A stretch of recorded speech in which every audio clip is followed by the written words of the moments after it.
Olá, meu nome é Carla Cristina e junto com a minha equipe vamos apresentar o tema controle de constitucionalidade. A nossa equipe é composta por Natiele, Leandro, Jussara, Marina, Ariane, Plínio e por mim, Carla.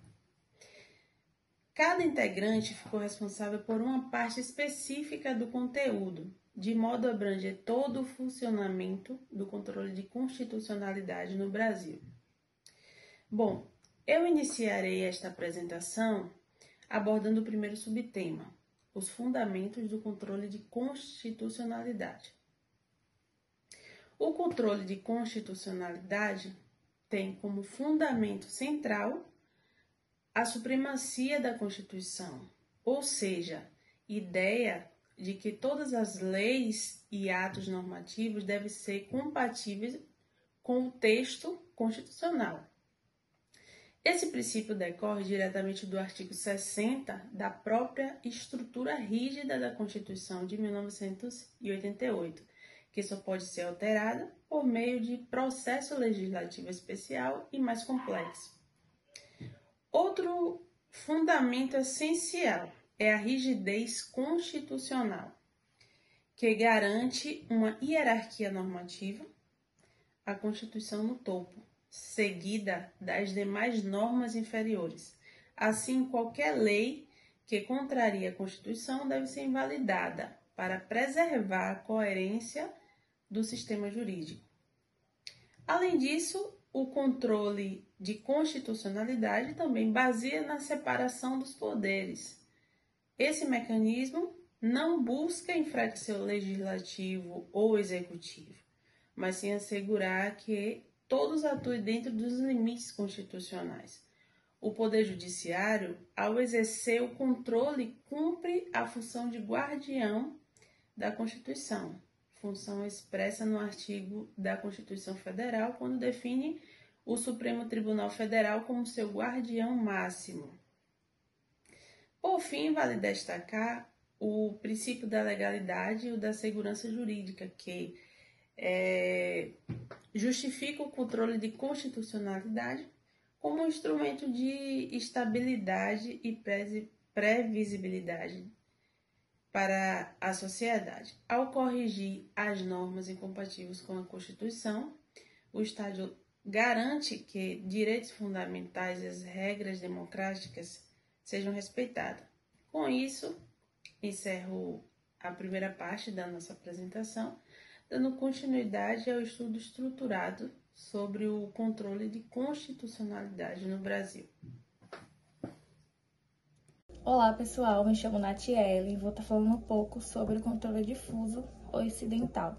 Bom, o controle de constitucionalidade, ele ocorre quando qualquer juiz ou tribunal, ao julgar um caso concreto, ele analisa a constitucionalidade de uma lei como questão incidental.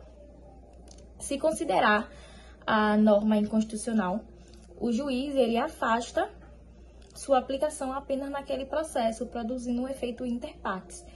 Nos tribunais, a declaração ela exige a reserva de plenário, que está prevista no artigo 97 do CF, ou seja, decisão do pleno ou órgão especial.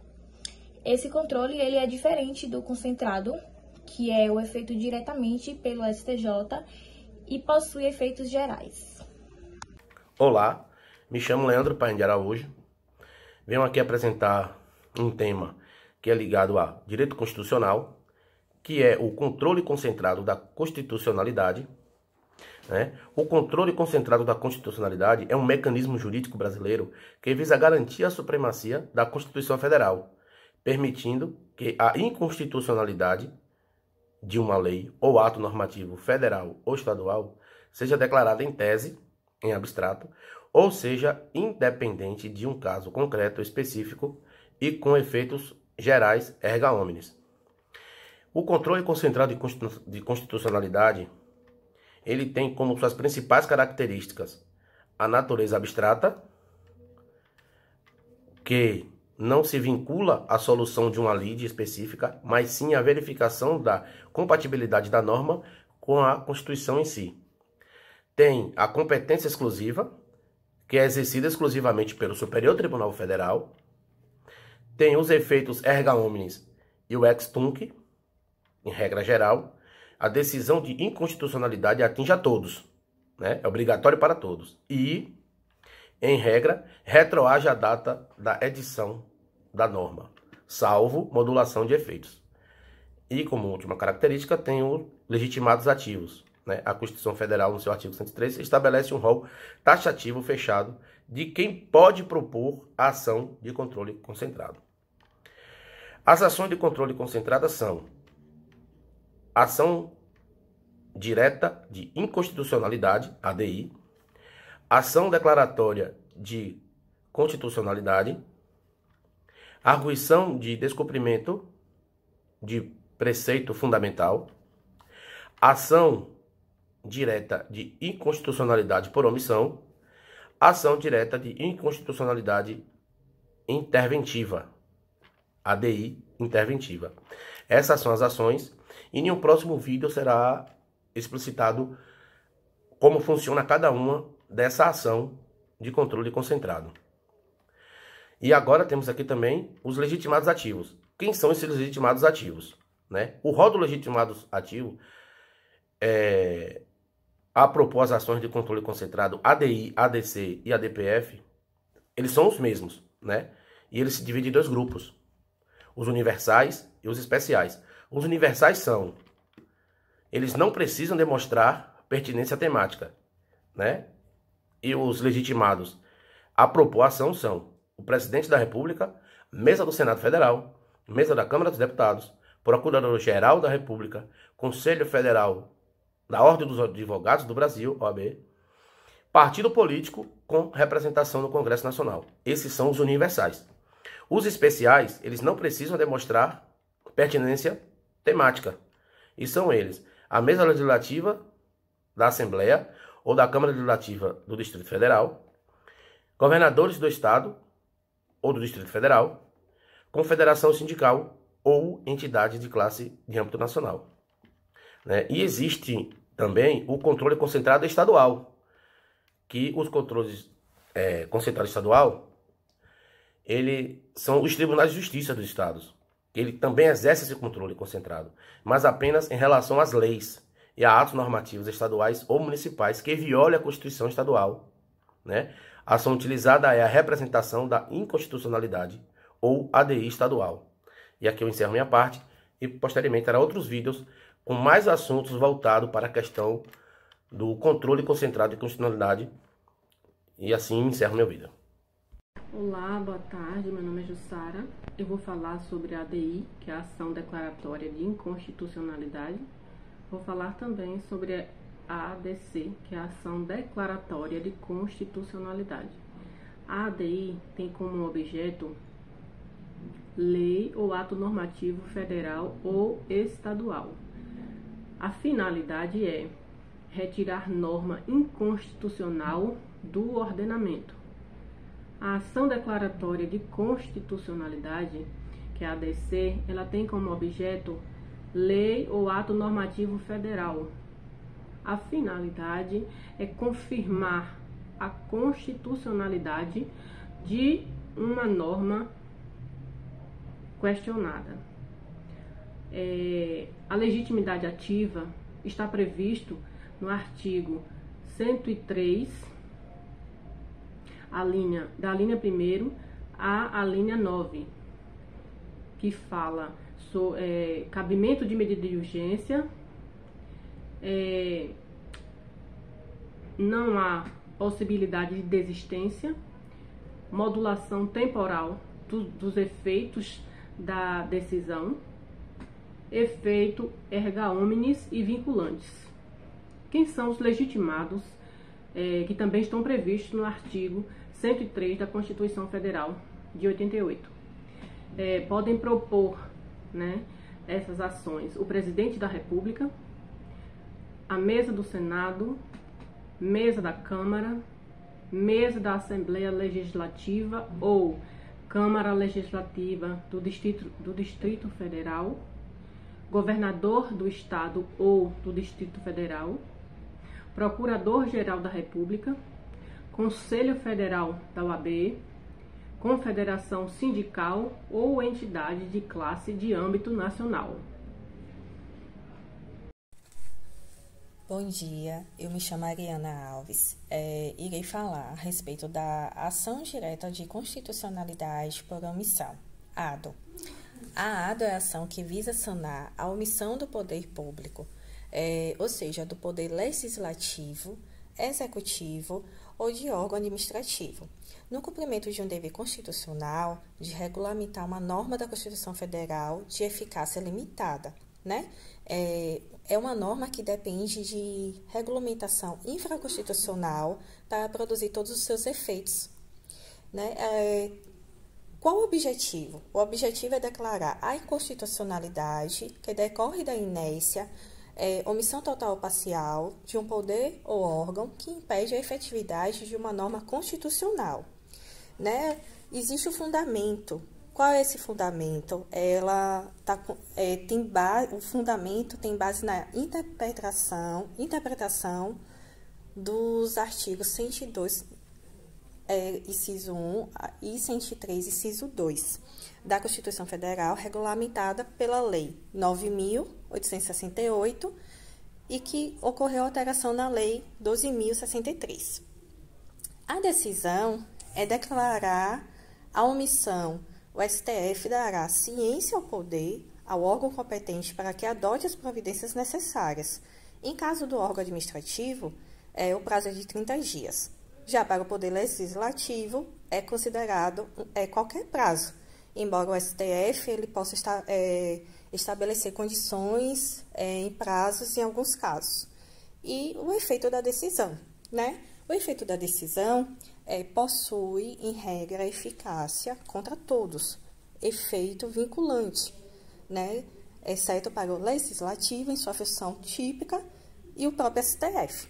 Explicar de forma simples o que é uma arguição de descumprimento de preceito fundamental, também chamada de ADPV. A ADPV é uma ação do controle concentrado de constitucionalidade, ou seja, julgada exclusivamente pelo Supremo Tribunal Federal. Ela existe para proteger os preceitos fundamentais da Constituição, ou seja, princípios essenciais para o funcionamento do Estado e para o direito das pessoas, como a dignidade humana, liberdade de expressão e separação dos poderes. O principal objetivo da ADPV é evitar ou reparar uma lesão a esses preceitos fundamentais. Um ponto importantíssimo é que a DPV é uma ação subsidiária, ou seja, ela só pode ser utilizada quando não houver outro meio constitucional adequado, como a ADI ou ADC. Ela funciona como a última alternativa para garantir a proteção da Constituição. Quanto aos legitimados, ou seja, quem pode propor a ADPV, são os mesmos da ADI, como o presidente da República, o procurador-geral da República, governadores, mesas do Legislativo, partidos com representação no Congresso, entidades de classe de âmbito nacional, entre outros. Sobre o objetivo da ADPV é bastante amplo. Ela pode questionar leis, atos normativos federais, estaduais ou municipais, atos do poder público, atos anteriores à Constituição de 1988 e até decisões judiciais que violam preceitos fundamentais. Depois de propor, o relator do STF pode conceder liminar para impedir que a lesão continue. Ao final, o caso é julgado pelo plenário do STF, sempre. Em resumo, a ADPV é uma ferramenta essencial para proteger os princípios mais importantes da Constituição, garantindo que nenhum ato... Olá, meu nome é Plínio Mateus e hoje eu vou falar sobre os efeitos das decisões constitucionais. Bom, quando a gente fala sobre os efeitos das decisões no direito constitucional, basicamente a gente está tentando entender quem é o obrigado a seguir uma decisão, o quão longe, né, ela pode alcançar e a partir de quando ela vale. o STF ele tem um papel central nisso. Algumas decisões dele valem para todo mundo, outras apenas para algumas partes de processos em especial, e algumas ainda passam a ser obrigatórias para todo o judiciário e administração pública.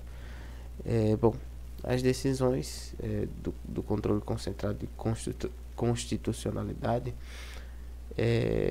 aquelas ações diretas como ADI, ADC, ADPF, são as mais fortes. Elas valem para todos, erga omnes, né? E obrigam órgãos do governo e juízes efeito vinculante, e normalmente retroagem ao passado, efeito ex tunc. Mas o STF ele pode alterar isso quando entende que essa retroatividade criaria problemas práticos, e nesse caso exige-se, né, que haja a modulação dos efeitos, dizendo que a decisão só vale dali para frente, por exemplo, que seria o caso da ex nunc. Já no controle difuso, que acontece em qualquer caso concreto, o efeito costuma ser mais limitado, e a decisão ela só vale para as partes envolvidas, que é a questão do inter partes, e não obriga automaticamente nenhuma autoridade, né? Mesmo assim, o STF ele se pronuncia em temas importantes. Isso acaba tendo grande influência, e mesmo que não seja tecnicamente vinculante, né? Bom, nós temos mecanismos que fortalecem a uniformização das decisões. Nesse caso, um deles, né, é a súmula vinculante, que funciona como um enunciado obrigatório. Se alguém descumprir, né, cabe reclamação constitucional, enfim. Outro mecanismo importante também é a repercussão geral, que tipo assim faz.